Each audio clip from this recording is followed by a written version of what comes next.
It's very interesting to me because we kind of get to this Vince NWO storyline pretty quickly. On the January 14th edition of SmackDown, he does this famous promo that most of us remember where he's talking to himself in a mirror, talking about how the WWF had cancer because of Ric Flair and how he had no choice but to do what he has to do, and he wasn't going to talk himself out of it. At one point, he starts shaking with his eyes rolling into his head and saying it feels good. And then he says he's not going to let Ric Flair kill what he created because he's going to kill what he created. And he's going to inject the WWF with a lethal dose of poison. He says he's going to kill it with him and the NWO. And he swings around in his chair, and it has the NWO letters painted on the back of the chair. Did you produce that segment? I did. Where was that shot? Was that shot at TV day of? Was shot at TV day of. We took a small, like a single dressing room. We had to build a damn platform for the look that we wanted because the way that the mirrors were. So we had to build a platform that was going to raise Vince's chair up quite a bit. And then, we did the NWO letters backwards on the back of the chair so it would read correctly in the reflection in the mirror. And a lot of lighting effects. Remember, it's really dark and kind of goofy in there. But, yeah, that was me and Vince locked in a room for a long time. The whole segment is broken down and shown throughout SmackDown, and it's a little over 8 minutes long in total, and it was very well done. So kudos to you guys for doing it. But what sticks out to me is that Meltzer would report in the February 4th Observer that they didn't sign their contracts until late January. And this promo is happening on the 14th of January. Is that accurate? And if the guys had not signed... Oh, my God, Dave Meltzer wasn't accurate? Yeah, Dave Meltzer was not accurate. Okay, you made the Home Alone face, but this is an audio podcast, so if you're going to do... Did it again. If you're going to do silent movie gags, you need to remember that this isn't a video show yet. Wow. Okay, let's move along. Meltzer was incorrect. They were signed. They were ready. We wouldn't have done it if we didn't have them. So there's a story going around, and this could just be internet legend at this point, but supposedly the Dudley Boys are there, and Scott Hall's trying to be chummy with them and says something along the lines of, "Hey man, I love your finish. What do you call that?" And they tell him, "Oh, it's the Dudley Death Drop. We appreciate that. Thanks, man." And he says, "Yeah, man, it looks great. I can't wait to kick out of it." And that supposedly rubs them the wrong way. Now, I feel like that's just good-natured ribbing, but given the climate at the time where there's been speeches about these guys being like everybody else and nothing's changing and don't worry, it might feel like more than that. Do you remember hearing this story? I've heard this story, and I take it exactly as you just laid it out, that it was a rib. Yeah, I mean, that's just good-natured ball busting, and that doesn't Scott seem... Hall. Yeah. He says that kind of shit to everybody.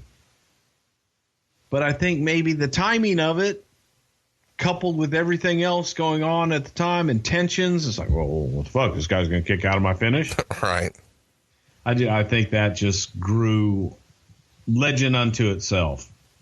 We haven't mentioned yet, but this pay-per-view is happening in Milwaukee, Wisconsin. It's at the Bradley Center. It's February 17th. And they actually start the pay-per-view with the three guys making their debut. And they use their old NWO music. They actually turn the color on the television to black and white as they walk to the ring, and they get a huge pop. And Jim Ross made mention on commentary how they did more to destroy WCW than any other entity. That joke writes itself.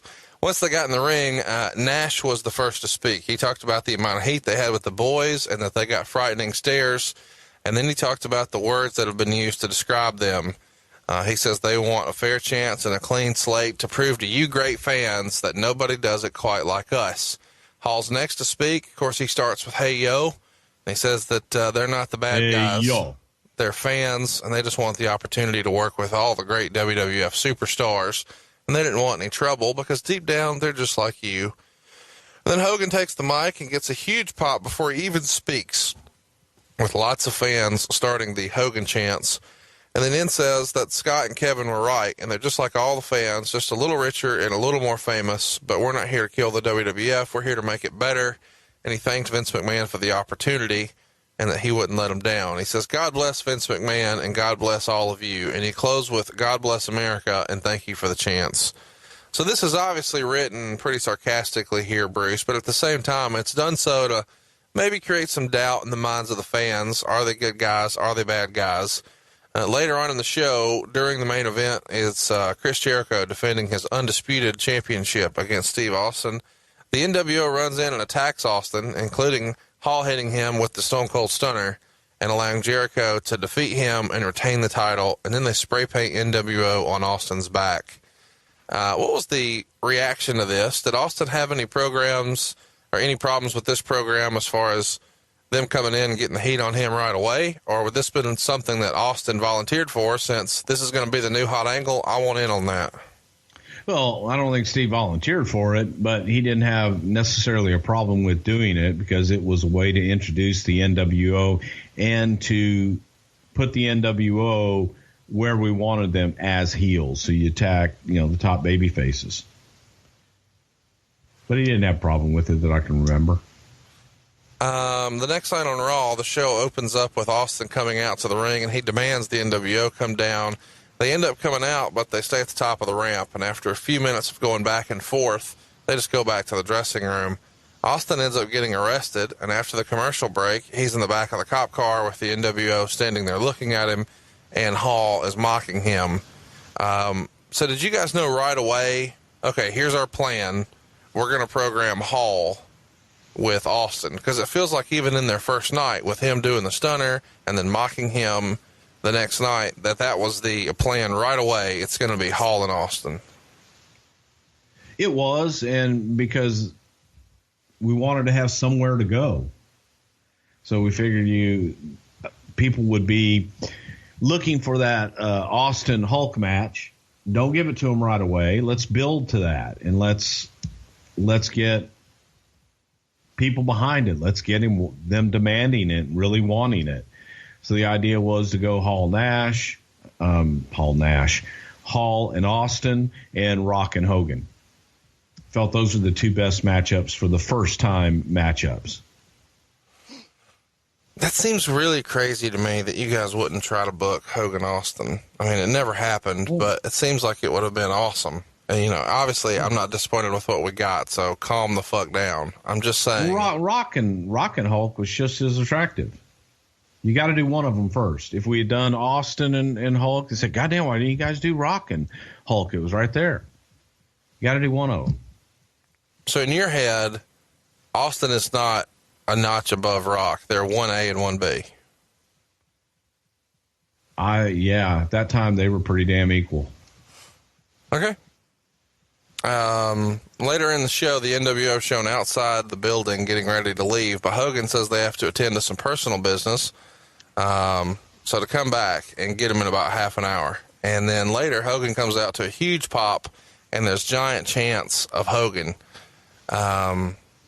Meltzer says, he said they'd done it all together, fought the Russians, slammed the 700-pound Andre, and then the fans turned on him, drove him out of the WWF, and he said he's been waiting many years, and now he could finally deliver an important message to the fans, kiss my ass. He said he built pro wrestling, and there was no bigger star past or present than him.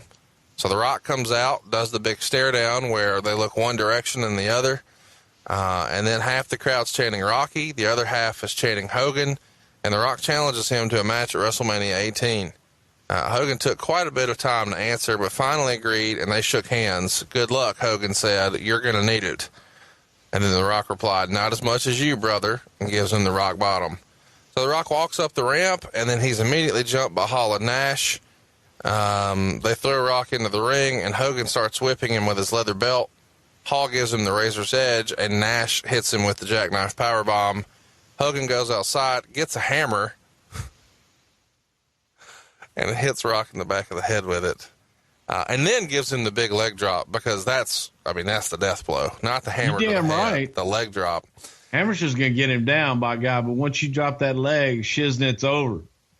And then Hall, with the entire crowd, counts the pinfall, and then they spray paint Rock.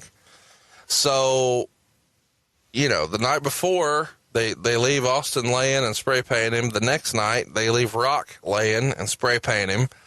But the thing that everybody really remembers from this is the first time Hogan and Rock are facing off, and they just don't do anything and just look to the crowd, and everybody's going nuts. Is that something that, are there two better guys that know how to do that than The Rock and Hulk Hogan, to just milk the crowd like that? They were the best. They were great. They knew it. You feel it. That's what's missing today, is feeling and emotion. So yeah, they were great, man. They just went out there and felt it and went with it. I'm curious what the reaction was backstage. Were you in Gorilla when that's going on? I probably was, or close to it. When you're seeing this happen on the screen, what's Vince's reaction? Well, the reaction to what? The reaction to the stare down and the reaction of the crowd? Yes. Loving it, because the audience was into it. It was two of the biggest stars the business had ever seen, old and young. The old stud and the young buck in there, and the crowd was eating it up. They really wanted it. Who wrote the promo for Hogan? Is this something that at this point we're scripting word for word, or is this bullet points? And who's kind of going over and coaching him up on this? Is this something he's working with Vince on? Probably Brian Gewirtz and Vince. Okay. Brian was a great writer. Why in kayfabe land is there no one to come help The Rock? If there's allegedly here to kill the entire company, when they start, smashing the top guys here, Rock and Austin, in back-to-back nights, where are all the baby faces? I think that Vince had put out an edict that if anyone comes out and tries to save them, they'd be fired. Okay. I think that was, I'm saying that was like part of the storyline in the show. Sure. So after the commercial, here's where we start getting to the fun stuff. They load The Rock into an ambulance, and as they tried to leave, the nWo stopped them with a big semi-truck, and then they start beating the hell out of the ambulance with crowbars. They chained up the ambulance so Rock, who was unconscious, could not escape. And then Hogan, wink wink, drove the semi at about 100 miles an hour into the side of the ambulance. And those in the building have said the crowd was like 40%, 50% behind the nWo during this angle. They're cheering on The Rock being attacked inside the ambulance. And Hogan is so excited that he did crotch chops. And the nWo then looks into the back of the ambulance, presumably to see The Rock's remains, and then run off into the night. And Jim Ross famously says, tragedy has struck a WWF superstar. What are your memories of doing this? Did y'all shoot this the night before?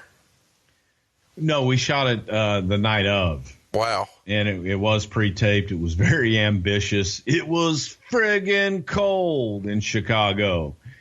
But that was a Vince McMahon production. We had everybody out there, and we did pre-tape it, make sure everybody was safe. But it got done while the show was taking place inside the arena. And then it aired as if it was live.